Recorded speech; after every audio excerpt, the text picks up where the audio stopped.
George Pappas here. Hi, folks.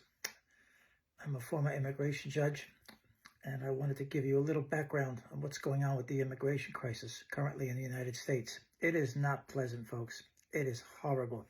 You can see the films and the TV and the news reports all over. And now we hear that ICE is going to be invading Maine, and we wish the people there the very best. There's so much to cover. I don't know where to start, but eventually we'll cover important areas from search and seizure, due process. But right now, let me talk about some of the gaslighting and lies that are coming from the U.S. government.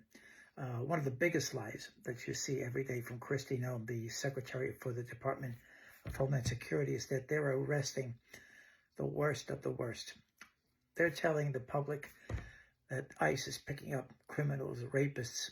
What they're doing is picking up, for the most part, people who are not criminals.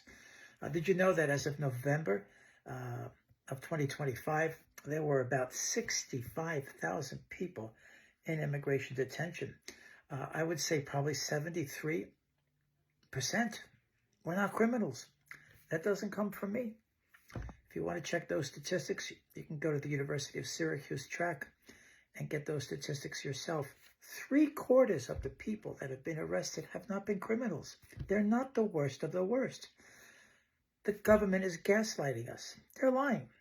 That's the problem. If that was the only thing that they were lying about, perhaps we could live with that. But there's so many lies. Here's another one, that they're protecting due process and fair hearings in immigration courts. I can tell you that couldn't be further from the truth.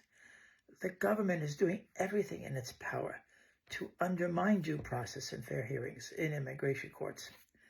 Since January 20th, they have fired over 110 judges, experienced judges, including me. They have forced probably another 20, 30 experienced judges to resign. Not only that, they're telling judges how to rule on certain cases. They tried that with me. It didn't work. But they're still doing it. Just last week, Immigration Chief Judge Riley told all the immigration judges in the United States to ignore U.S. federal court rulings in California, to ignore the court's ruling that said detaining people mandatorily and preventing them from having an opportunity to request a bond was okay. The U.S. federal court in California said, no, it's not okay. They have a due process right. What the government has tried to do since July is categorize everybody who entered the United States without a visa as a criminal. Now, if they were criminals, they would be appointed attorneys, public defenders. But these are civil proceedings.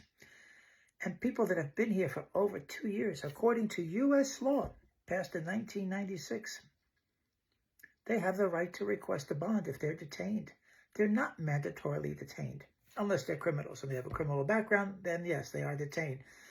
But the courts have ruled on this because Immigration Administration, the Executive Office of Immigration Review, has told all their judges, you don't have jurisdiction anymore to consider a bond request if someone has entered the country without inspection, even if they've been here for 20, 30 years. The courts, the federal courts, have said, no, that's wrong. Countless habeas corpus petitions have now been granted by attorneys representing immigrants unlawfully detained and ordering immigration judges to hear a bond. This is outrageous. You have the Department of Justice, of which the Executive Office of Immigration Review is part of, expressly, openly defying federal court orders. Wow, that's pretty bad. We're probably going to have to go to the Supreme Court on this and see where it's going to end up. But they are unlawfully detaining people. They are unlawfully preventing people from having an opportunity for a bond. And that's just for openers. There's so much more. I'm going to try to give you some more videos to explain what this government is doing, not only in immigration, but with other institutions.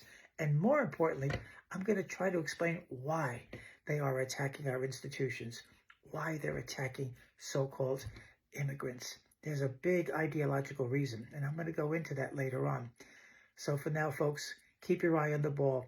Remember, if someone knocks on your door, they have to have a search warrant. If ICE knocks on your door, It's got to be a judicially signed search warrant. Have them slip it under the door.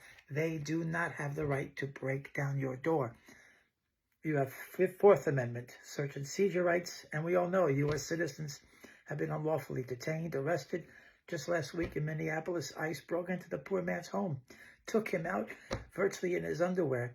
He was a U.S. citizen. They broke the door down without a warrant. Wow, it's pretty bad, folks. We have to be on guard. We have rights. We need to fight back, and we need to be awake.